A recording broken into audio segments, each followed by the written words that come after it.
Hey, thanks for joining me. I thought I'd just do a little artist spotlight because why not? It's just something that I like to do. We're certainly not going to be looking at any of my crap, but I thought today we'd focus on Marc Silvestri, which is not what we are looking at all. But so why is this in front of me? Well, the thing that kind of sparked this idea is that my good friend, Mr. Chuck Gibson, the guy who's done inking for several big artists and big publishers, notably Image Comics and Wildstorm back in the day. He's been doing some videos on his channel where he's got photocopies of original works. Like, he was able to get his hand on the original artwork of some of the best artists back in the day at Wildstorm and make photocopies of the work that they were doing, and he's held on to them for years and years, and so he's been showing them on his channel. And this was one that he got a scan of. He's got an original pencil, right, Chuck? You had the original pencil. Like, this was a commission that he had Eric Larson do, and so Chuck was nice enough to make a scan of it and email it to me. And I suggested to him that it would be funny for us to kind of do a live stream together where we both try to ink this thing, which would be extremely challenging because it's very, very loose. It requires a lot of interpretation. That's one reason why it would be funny. The other reason why it would be funny is because I would be doing a live where I'm trying to ink up against Chuck Gibson, who's worked over some of the best artists you've ever seen. And he's a master inker, and I would just be embarrassing the shit out of myself. But more than embarrassing, I think it would be fun. So that might be a thing that we do. I've kind of mentioned it to him casually, but we haven't worked out the details as of this recording. So it may or may not happen. We'll see how it goes. But I thought that would be a fun thing to do. Quite challenging to interpret some of these loose lines and try to make it into a finished drawing. But we are here to look at Marc Silvestri. Why? Well, let me move this out of the way.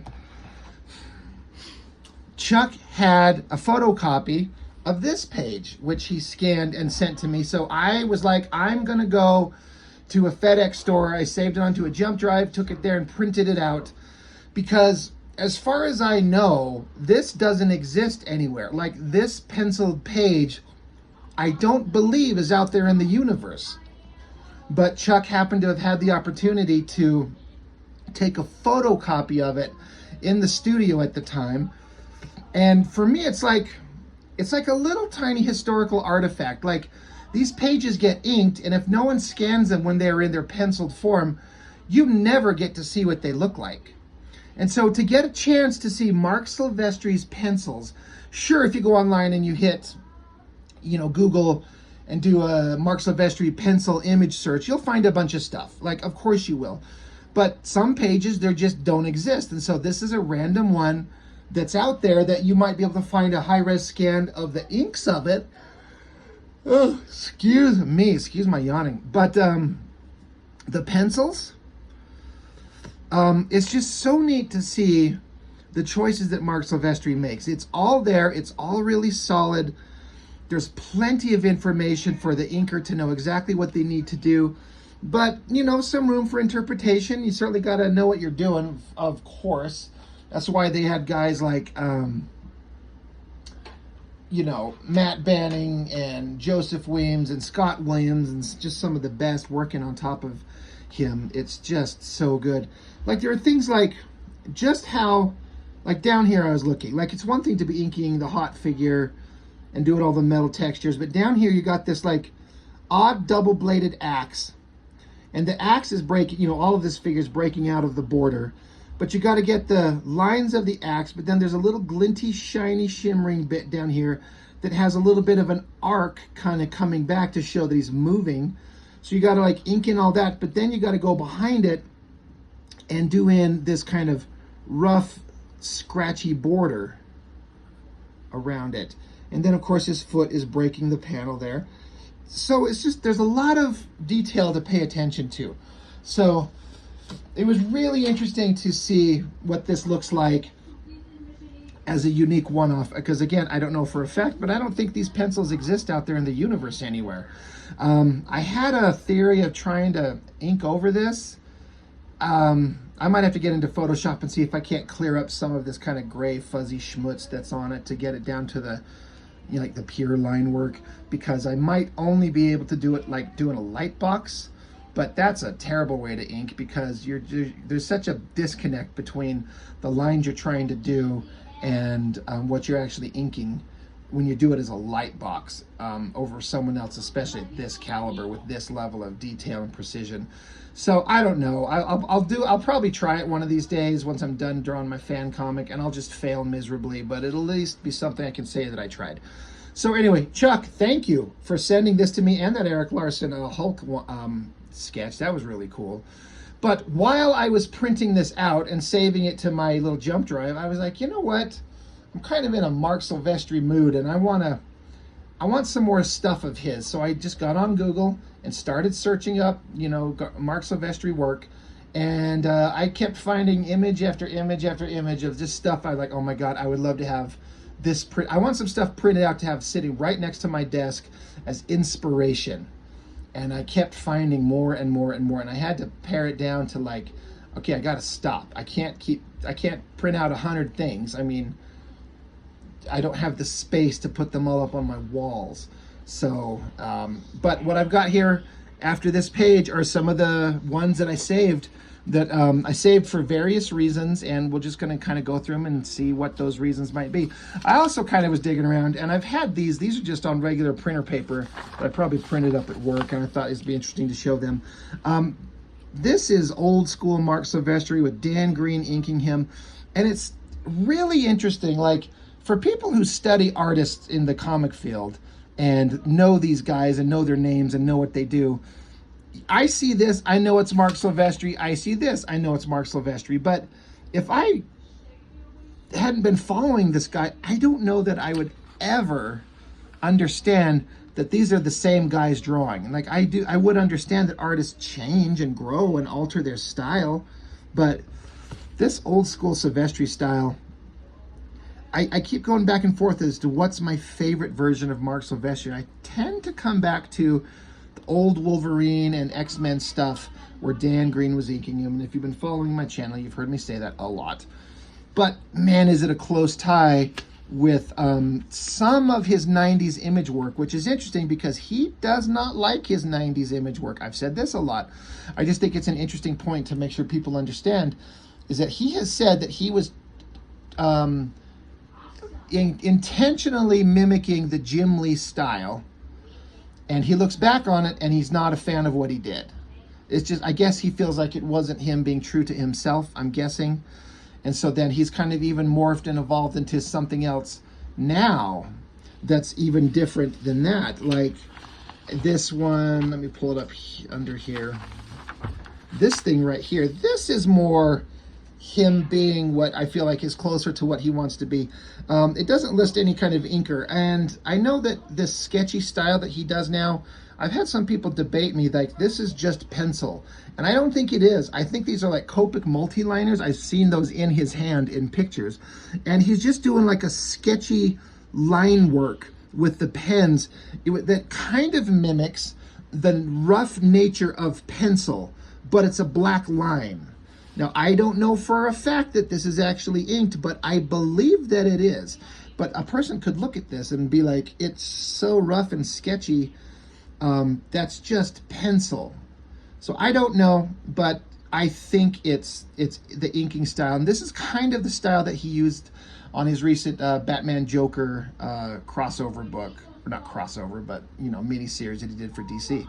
So, you know, old school, you know, Dan Green ink era, old school Marc Silvestri with Scott Williams, Joe Weems, Matt Banning style, and then current style that he's doing kind of inking himself. All very distinct, all very awesome. Pretty much everything I have in this pile is that mid-90s era stuff. A lot of it has to do with what files I could find online. that were high resolution enough to bother printing out. There was some that I really, really wanted, but I couldn't track down a high enough resolution file to bother printing it out, because I printed these out on 11 by 17. I want them at full size, and on some night I paid for like nice card stock for these to be printed on. Like, this is not, you know, your cheap printer paper that comes out of your work printer. This is like cardstock with the gloss on it. So he's gone through several styles. They're all amazing, but we're focusing today on the stuff from the 90s. This is just dumb. Who cares? I was just doing this myself when I was looking at these earlier. This great shot of this guy with the half normal face, half monster face. Like, it could almost be two-faced, but it's just interesting to take and just split that in half. And like, you can just imagine what one half of this guy looks like just normal. It'd be interesting for somebody to take and like take this image, split it in half, mirror it, flip it, and have the same good, you know, complete face, and then do the same thing with the other split monster face. Each one is so good. And I look at the anatomy that he draws in here, little tendrils and scars and burns and whatever. I think this is supposed to be, I want to say it's Stryker from Cyberforce, but now that I say that, I don't know why I think that. I guess I don't know why I think that. I think there's another shot he did of a very big close-up of a face like this of Stryker, and maybe this was a variation of it. But I don't know who this is. I guess it doesn't matter. But especially the way he draws these neck muscles, like you could collarbone and that main whatever big artery vein thing that goes down here, and then your shoulder muscles, and then all these little tendril striations or whatever the fuck on there. I'm always trying to reproduce this, and man, does he just nail it perfectly. So anyway, interesting. So we'll set that aside. But yeah, so there's that penciled, you know, it's a scan of a copy of an original. So it's like twice removed from the original, but still it's all there. So again, I might try and take the scan that Chuck emailed me and clean it up in Photoshop a little bit and just see if I can't make a clearer version to practice inking on at some point. But moving on, what did I find to print out to just have hanging up around my room, my art room right here? I'm going to put them on the wall, and that is inspiring to me. This one's not quite as high resolution as I wanted it to be, but everything about it just freaking just stands out to me as just so goddamn good. It's such good superhero comics. As usual, his anatomy, just trying the way the basic head, cheekbones, the way you render the mouth and the chin, and then the strong heroic jawline. You got that thick neck. And then again, the same kind of that collarbone and the neck muscles and all that stuff that I was just pointing out on that previous drawing. That stuff looks so damn good. This is some, you know, I don't know when this was done. I'm going to say this is a decade or two old if I had to guess. But it's not a classic version of X-Men, so Cyclops are not all, you know, these are not all versions you would exactly recognize. That's Beast when he got mutated into the Kitty Beast instead of the Ape Beast, which is not my favorite, but when Silvestri draws it, goddamn is it good. And this high angle shot where we're up in the air looking down at them, so a slight perspective angle. Wolverine, I mean, I guess you could say it would be nice if he was looking a little shorter. He does look like a little shorter than Cyclops, but to be kind of in character. And boy, you will notice a theme in my the pages I chose to print out. Silvestri drawing the sexiest women in comics I've ever seen. White Queen there. I'm guessing that's Kitty Pryde because Colossus is there. And the same thing. That head, neck muscles, the pecs, the shoulder muscles, the textures on the rubble in the background. Joseph Weems. Like, if I've said Silvestri inked by Dan Green's probably my favorite, but right there behind it, just barely right there behind, like nipping at the heels, is Silvestri inked by Weems. I like both of those better than Silvestri inking himself, and that might be blasphemy to some people because I know a lot of people like Silvestri's current new style, and a lot of people feel like an artist is best when he inks himself, and I think that's true often, but not all the time. I think sometimes, in my personal opinion, sometimes the best version of an artist is like paired with a specific inker, and it's just magic. But this group shot, the spacing of them all, so they're all kind of clear, and you can see the body language of them all, the textures, like the shiny metal, the shadow cast behind them. I was like, again, it's not the highest resolution, but it was enough to print it out. So just love it. Next one. the cover to the Star Trek X-Men crossover. Again, this is Silvestri, but this is Matt Banning on it. I didn't print this out because I specifically was a huge fan of the drawing, which is obviously really, really good, but it's more of the ink textures that are going on here.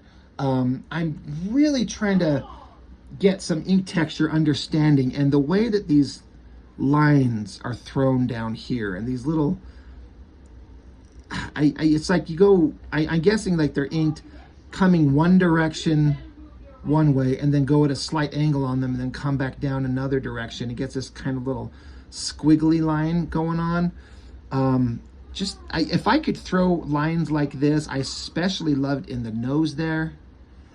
Cyclops look great. I always am interested in how people do like a heavy shadow on a face where there's a bright light source on one side and then a heavy cast shadow on the other. And so you're doing some like edge lighting and the cast shadow under the nose and the mouth and how you render the mouth and the lips. I gotta be honest, every time I'm doing a straight on shot of a man's mouth and lips, I'm thinking of how Silvestri does it and the way he gets like the shadows under the lip and then around the chin. It's one thing when you're drawing like a fictional character like Cyclops, so it's kind of standard traditional male face, and then you come along and drawing William Shatner and trying to do a likeness. It's very different, but they both look fantastic. I love the textures on this moon, the white paint splatter for the stars in the background, and of course all these figures, Wolverine with his stupid bone claws, you got Kirk, Spock there. You think they would have, oh, there's Bones. Okay, I was gonna say, where's one more goddamn Star Trek character? You gotta have the trifecta. So it was more the inking that I wanted to study and have, power on. Excuse me for that thing turning off, but the inking that I wanted to have staring me in the face for inspiration on this one. Great drawing, not my favorite Marc Silvestri drawing ever, but the inking on it. So thank you, Matt Banning. This one, the magic combination of Silvestri and Joe Weems, and there's several Hulk images out there. One thing that Silvestri does that I think is just absolutely so goddamn good is his way of drawing like abstracty shapes in rubble and debris. And I am always trying to reproduce this. And if I were to bust out some of my pages where I just had a bunch of heroic characters fighting and defending a village that got destroyed, there was fire, there was floods, there was destruction, there was giant monsters. So I use that as a bullshit excuse to throw down random rubble and debris everywhere, and I'm always trying to chase something like this. This isn't like the best version of what he's done, but it's still really good. It's like there's shapes, but he draws like the shadows in between the shapes. And ironically, the best version of this that I've ever done is on a panel in a top corner that Chuck Gibson inked for me. And he said he was intentionally trying to pull off like a Dan Green vibe, and I was like, holy shit, did you nail it? It's more Chuck than me, by far. But it's really interesting to see what an actual magical inker can do to my crappy pencils. But this thing with Hulk and all the muscles, and it's an interesting choice for all these muscles to put all these lines kind of following the muscles themselves. I don't know how else to explain it. It gives it kind of a shadowy edge. It's an interesting choice that I can't say that I understand why they take this tool, which I am pretty sure is what Joe Weems uses. It's the Hunt 102. And why Silvestri chose to pencil it like this. And then Joe Weems is like the master at this. Another thing that I think is great is this broken line. I heard Richard Friend referred to it when he was going over some stuff of, I think it was Silvestri work. He referred to it as broken line and suggestion. And that's the perfect way of describing, like down here, it's all heavy shapes and dark shadows and solid lines. But up here, there's like a line, and then he stops and breaks, and then puts another line, and then another line, and then comes over here, it gets a little thicker, goes back to thin, and then gets thick down into that muscle. And it's very sketchy. And I think Silvestri, when he's not doing the penciling that he used to do when Dan Green was inking him, he's got kind of a sketchy style. And I think Joseph Weems inks him best with that sketchy style, getting in these tight, thin, sharp, clean lines. I want my stuff to look like this. And I'm chasing that. And It's just so good. Silvestri can draw it all. He can draw anything. He doesn't just draw big muscly guys and cool heroes and hot babes, the hottest babes. He can do everything. But like, you know, all these artists like Frank Cho, Adam Hughes, when they draw the hot girls, you know what makes them the money, right? So you just kind of start thinking that's all they can do. But these guys can do it all. Great image right there. Love that. This one we got to turn sideways. It was a double page spread. I have yet to find, I've got this book. It's that Cyblade She crossover, William Tucci She. At the time, and I thought that was the best drawn book I'd ever seen in my life, with Marc Silvestri drawing every page, every panel, as far as I remember, with some of the greatest inks on it. And I found this reasonably high resolution page. It kind of sucks because it's a double page spread, so there's some dead space on the printout, you know, just to keep it all on the page. But this is another one where big chunks of it I didn't keep because I thought it was the best drawing. I don't think that's the best face that Silvestri's ever drawn, but the inking on the hair, I want to ink hair like that. Long, flowing, beautiful lines, varying line weights, highlights, shadows, random strings going around of the hair. And then this top panel, that's she herself doing this jump kick. So dynamic, super sexy girl. I love her hair flowing out this direction. I love these, you know, jagged panel borders. I've been doing a lot of those. And Chuck was kind of talking to me about how tricky they can be, and I'm trying to reproduce that on my own. He does it really well. Always love this shot of her, this weird, like, I'm gonna bring it up closer. Like, look at that weird panel of like her crouched down, throwing laser weapons, and those blast lines moving towards her.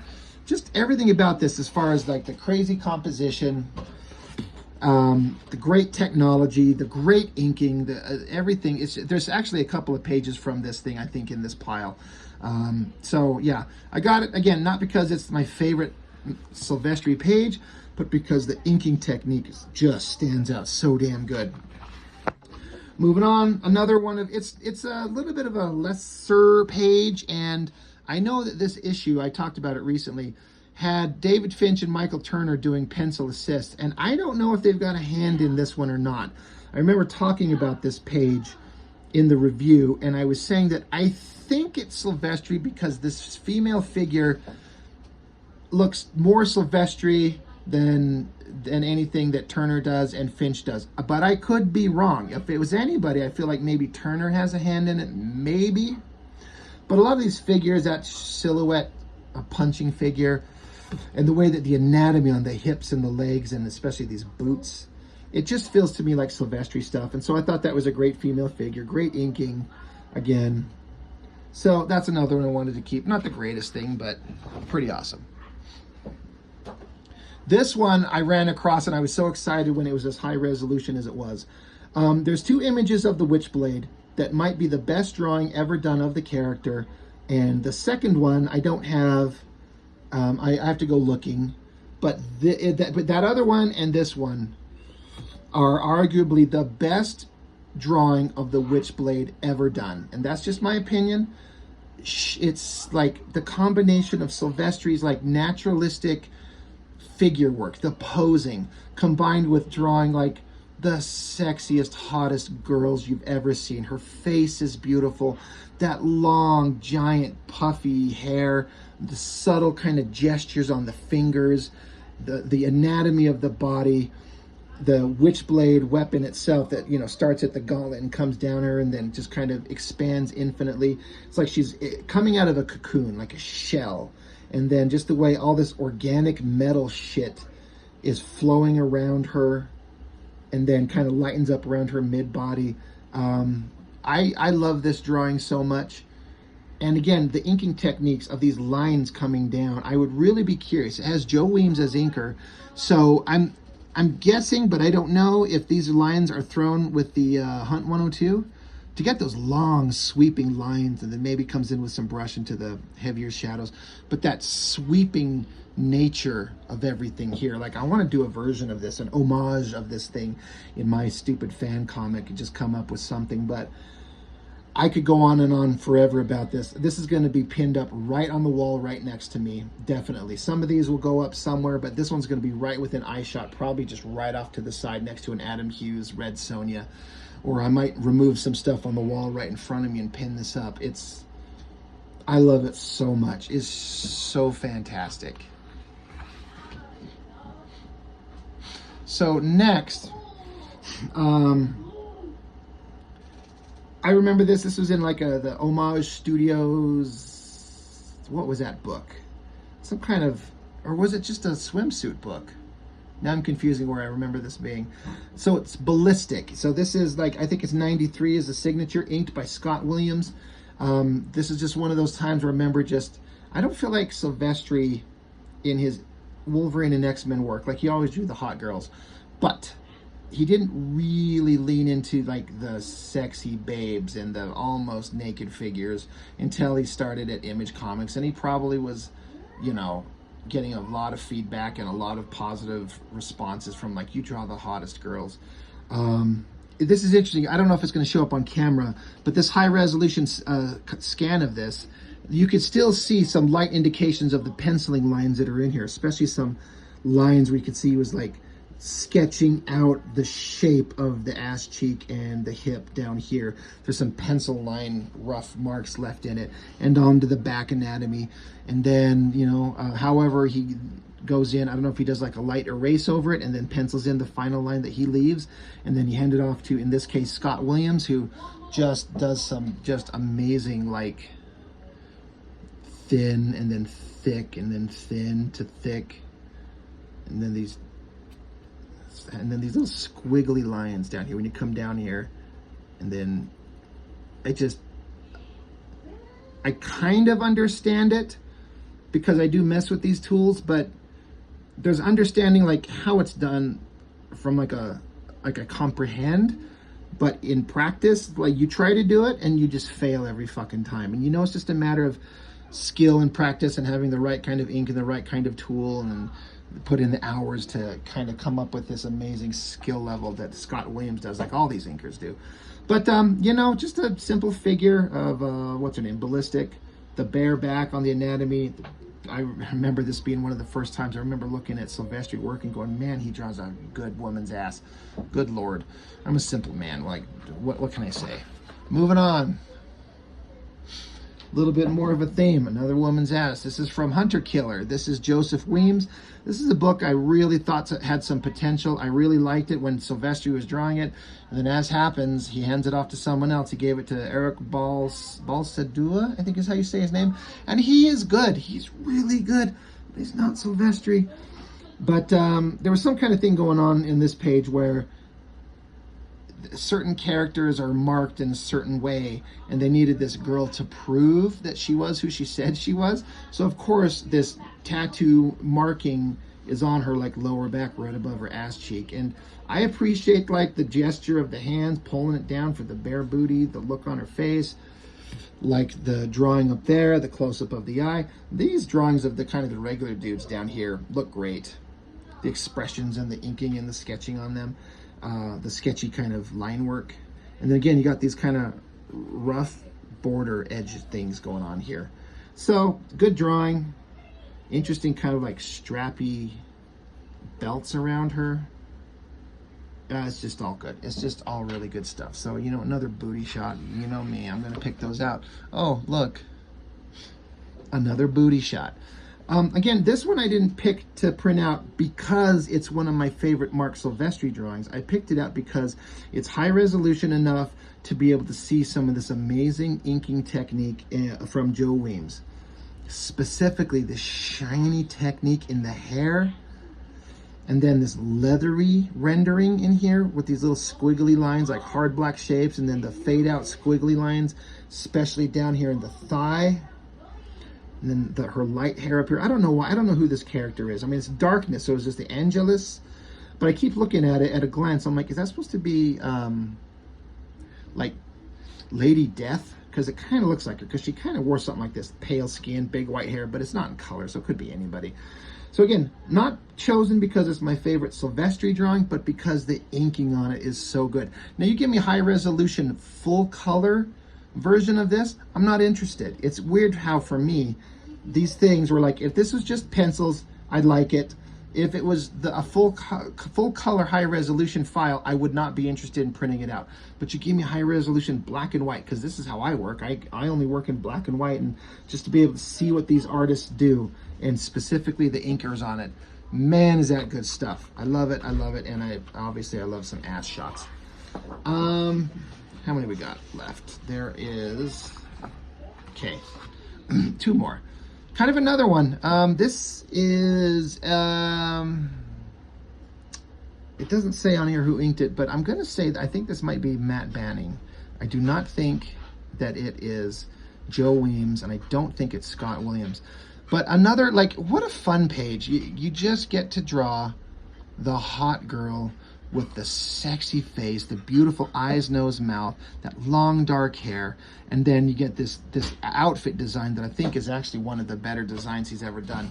You know, and this is done in the world of, like, it's, you know, argue that's a little over-sexualized with, like, the black part of this outfit just kind of covering up the top part of her chest, and she's wearing, like, a thong thing, and then basically, like, garter boot things, and then it's that metal texture sheathing on her body. It makes no sense, but goddamn does it look good. And then just the inking on this to give it that metal texture, and then it's very different texture on the metal, and then the black leathery parts of the strap on her thigh here, and the boot. Great inking on the face up here. I like the shot of her getting zapped, this face shot right there. Just every page in this book was just kind of amazing. I loved it, I loved it. So that one, this is like the second, third one from that Cyblade She book. Well, got another one. Again, a double page spread, so we got to turn it sideways. And it's just another one of those where he takes that opportunity to draw this big figure of the girl's body. You know, just her long hair, that muscular arm bent with the laser coming off it, and then these perfect shapes on the hips and the butt and the thighs. It's so good. If I could get these, if I could draw my female figures this way, I would. This is how I'd want them to always look. That's a great shot. I always like this shot of Cyblade jumping there. It's kind of weird, but it's awesome. Just all these panels, again, that rough border, got these buildings that Silvestri does that work. It sells you the idea of what we're looking at. I like the silhouette shot of them all tumbling up here. Great stuff. But that shot of that figure, I just love that so much. It looks so good. Does it say who inks it? Yeah, it doesn't say anywhere on here. I think that's Silvestri's signature, but as far as the inks, again, I think it's Matt Banning. But love that figure right there. But anyway, that's all the ones I printed out just today. It cost me about 14 bucks to print them, to have them print them out at the FedEx shop. I gave them a jump drive, asked them to put them on this nice cardstock paper, so it came to about 14 bucks. And as far as the inspiration for me, the artwork that I want to be able to put up around my walls, and have these techniques sitting in front of my face so I could kind of learn from them as I'm drawing, it's worth it to me. I'm not sure which one of these all is my absolute favorite, but there's something magical on all of them. And something to learn on all of them. So anyway, like I said, I just wanted to show some original, or well, it's not original artwork, it's printouts of original artwork, but just wanted to show some black and white stuff, because again, this is what I do. I'm drawing my own fan comic, and I'm doing my own pencils and inks with the assistance of Chuck Gibson on several pages that look amazing, and just seeing it in black and white. And it's only being printed in black and white because I can't afford to pay a colorist, and I can't afford to print up the book at the size that I do in color. So black and white is how it is. And so this stuff always just fascinates me as to how they leave it on the final board before they hand it off, and it's just amazing. And like I've said, no one draws hotter women than Silvestri. So that's it. That's all I've got for now. I appreciate you watching, and any comments on what you feel about Silvestri's work. Are you a fan? Is there a certain era of him that you like better than another? Just, you know, let me know what you think about any of this stuff. So that is all I've got for now. Thanks for watching. See you next time.